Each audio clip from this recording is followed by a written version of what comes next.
네, 여러분 안녕하세요. 인생정보통 이재경입니다. 오늘은 여러분들하고 같이 행복한 인생을 위한 방법 중에서도 여가에 대해서 말씀드리려고 하는데요. 행복한 인생을 위한 방법, 여러 가지 방법이 있겠습니다만은 어떤 방법들이 과연 행복한 인생을 만들어가는 방법일까요? 우리나라의 노후준비지원법이라고 하는 것이 생겨서 노후 준비에 대한 여러 가지 이 강의들도 하고 있고 또 노후 준비에 대한 체계적인 준비들을 해나가고 계시는 분도 많이 있는데요. 재무나 또 건강, 대인관계, 주거, 여가, 일 이런 영역들에 대해서 균형 있게 잘 준비하고 계시는 분도 계십니다만은 상대적으로 여가 영역에 대해서는 우리가 소홀히 하고 있는 부분이 없지 않은가 생각이 됩니다. 그 중에서도 이 여가에 대해서 어떻게 하면은 행복한 인생을 위한 좋은 관계를 만들어 갈 수 있는지 여러분들하고 같이 오늘 살펴보는 시간을 갖도록 하겠습니다.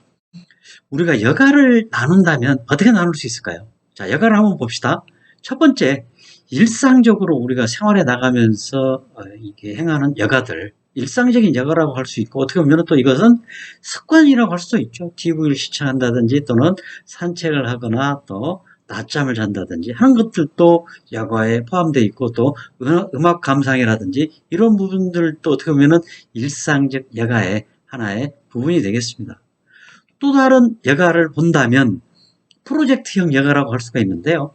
해외여행이나 또는 어떤 이벤트를 만들어서 여가 활동을 같이 보내는 것, 이렇게 가까운 친구들을 불러서 또 이 캠핑을 간다든지 하는 것들도 어떻게 보면은 한 몇 달에 한 번씩 하는 이벤트성 여가도 있을 수 있죠. 또 하나의 여가를 보면은 의미 있는 여가, 예를 들면은 내가 가지고 있는 재능을 기부한다든지 또 자원봉사에 활용한다든지 하는 것들도 어떻게 보면은 하나의 여가 활동이라고 할 수가 있습니다. 이렇게 세 가지로 우리가 여가를 분류를 해보면 일상적인 여가도 있고 프로젝트로 우리가 몇 달에 한 번씩 하는 여가도 있고 의미 있게 보내는 여가도 있는데 실제로 인생 2막을 보내는 분들 중에서 이렇게 일상적 여가에 몰입이 돼서 실질적인 여가 활동이 그렇게 의미가 없어 보이는 분들도 있습니다. 과연 왜 그럴까요? 그것은 이 세 가지의 여가의 균형이 맞지 않아서 그렇다라고 하는 것의 반증이라고 할 수가 있습니다.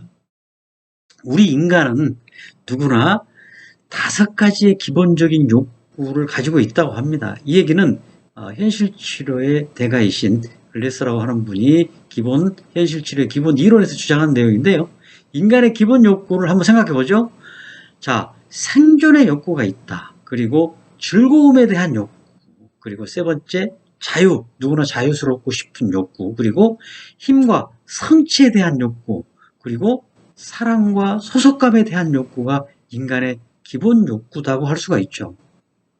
앞에서 말씀드렸지만은 이 여가를 이 인간의 기본 욕구화 되어 본다면 우리가 일상적 여가에 몰입되었을 때 재미와 의미가 없었을 때 그것은 금방 실증날 수 있는 여가가 될 수가 있다라고 하는 것이죠. 그래서 우리가 여가를 보내는 데 있어서 의미 있는 여가, 재미가 있는 여가를 만들어 가야 비로소 내가 인생 2막에서 좋은 행복한 인생을 만들어 갈 수 있다라고 하는 것을 여러분들에게 말씀드리고자 합니다.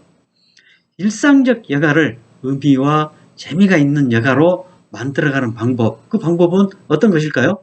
자, 왼쪽에 보시면은 이 일상적 여가들로 나열이 되어 있죠. TV를 시청한다든지 신문, 잡지, 등산, 산책 또는 골프를 한다든지 또는 여행을 한다든지 하는 것들을 했을 때 그것들은 일상적 여가로 될 수가 있고 금방 실증이 날 수 있는 여가 활동이 될 수 있습니다.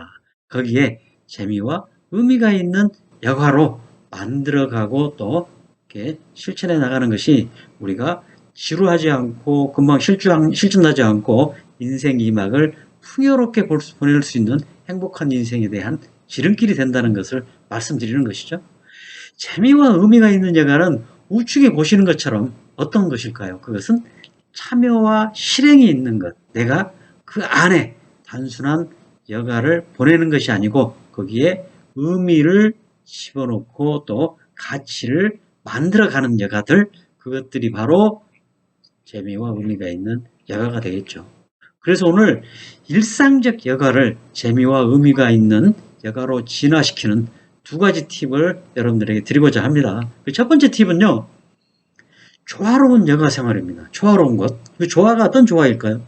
앞에서 말씀드렸던 우리 인간이 가지고 있는 기본적인 욕구 5가지가 적절히 버무려져 있는 욕구로 가득 찬 여가 활동이 되어야 되겠다. 첫 번째는 자유와 즐거움을 내포하고 있는 단순하게 시간을 소요하는 취미생활, 단순 취미생활이 포함되어 있는 여가생활도 해야 되겠고, 두 번째는 힘과 성취가 있는, 그것은 바로 평생학습과 자기개발이 포함된 평생학습으로서의 여가, 성취감을 맛볼 수 있는 여가도 포함이 돼야 되겠고, 세 번째는 재능기부나 자원봉사처럼 사랑과 소속감을 가질 수 있는 가치 창조적 여가, 이게 1, 2, 3이 서로 조화롭게 버무려져 있는 여가를 활동을 가지세요 라고 하는 것이 첫 번째 팁이 되겠습니다.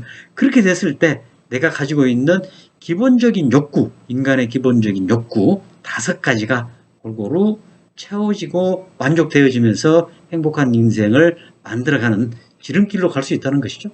그것들을 하기 위한 실행 방법으로 이 3, 33, 30%라고 하는 3의 법칙을 여러분들에게 권장을 드립니다. 3의 법칙이라고 하는 것은 여가 전문가들이 만들어낸 이 법칙들을 제가 조금 변형을 시킨 건데요. 3은 앞에서 말씀드린 여가 활동 1, 2, 3 이것을 적어도 3가지 이상 하나에 한 가지 1의 활동에 하나, 또 2의 활동에 하나, 3의 활동에 하나, 한 가지씩을 일주일에 한 번은 하세요 라고 하는 것을 종류별로 균형 있게 가자라고 하는 것을 말씀드리고요. 두 번째는 일주일에 여가 시간을 최소한 33시간, 우리 국민의 여가 활동 시간이 2020년에 조사한 바에 의하면 28일, 29시간 정도 됩니다. 거기에 일주일에 1시간만 더 한다면 33시간 될 수가 있거든요. 그래서 여가 활동을 주말을 포함해서 33시간 정도 여유 있게 여가 시간을 갖는 것. 그리고 세 번째는 30%는 여가 파트너와 함께 하는 시간. 그래서 아까 말씀드렸던 소속감과 또 사랑을 내포할 수 있는 남들 같은 여가를 즐기는 사람 내지는 가족과 함께 하는 시간을 30% 적어도 일주일에 11시간 정도는 여가 파트너와 시간을 같이 가세요 라고 하는 것, 이것이 조화로운 여가 활동 3의 법칙이라고 말씀드릴 수가 있겠습니다. 그래서 첫 번째 팁은 3의 법칙 3가지, 그리고 33시간, 그리고 30%꼭 이 여가에 대한 것들을 염두에 두시고 이런 방법들을 좀 선택했으면 좋겠습니다. 두 번째 팁은 이겁니다. 여가도 연습이 필요하다. 어떤 것이고 연습 없이 되는 건 없겠죠. 그리고 어느 궤도에 올랐을 때 내가 그것들을 통한 재능 기부도 할 수 있고 또 자원봉사 또는 남들과 어울릴 수 있는 수준이 되겠죠. 그래서 나에게 맞는 여가를 선택하고 거기에 대한 투자를 하라 라고 하는 것이 두 번째 팁인데요. 이렇게 했을 때 연습한 것들이 또 완벽함을 만들고 어느 수준을 만들었을 때 거기에 재미도 붙고 그걸 통해서 의미 있는 여가로 내가 발전시킬 수 있는 토대가 된다라고 하는 것을 말씀드리고자 합니다. 나에게 맞는 여가나 맞는 여가를 선택해서 어떻게 투자를 할 것인가는 여기에 내가 평소에 마음에 두었던 도전해보고 싶은 여가가 있었다면은 그것들 한번 적어보시는 것, 그것이 시작이 되겠고요. 또는 스스로 생각했을 때 나에게 적합한 여가 활동이 어떤 것일까를 생각해보고 그것들을 도전해보고 나에게 맞는 것인지 맞지 않는 것인지를 취사 선택하시는 것이 중요하겠습니다. 한 1, 20년 전에 우리나라에서 개봉된 영화인데요. 버킷리스트라고 하는 영화입니다. 여기에 보면은 이집트 피라미드 앞에서 이 주인공 두 분이 대화를 나눕니다. 그 대화의 내용 중에서 의미심장한 내용이 있는데요. 사람이 죽으면 천국의 문 앞에서 2가지 질문을 받는다고 합니다. 당신은 인생의 기쁨을 찾으셨나요? 라고 하는 질문. 그리고 또 하나의 질문은 당신의 인생이 다른 사람을 기쁘게 하고 있나요? 라고 하는 질문을 받는다고 합니다. 여기에 따라서 천국과 지옥의 갈림길에 산다라고 하는 것이죠.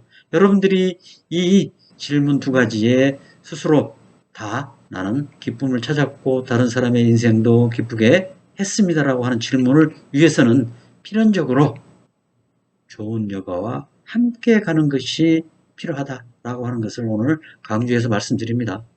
지금 마음에 무엇인가 느껴지셨을 때 바로 시작하는 것이 매우 중요하죠. 자, 오늘 강의 끝까지 경청해 주셔서 감사합니다. 감사합니다.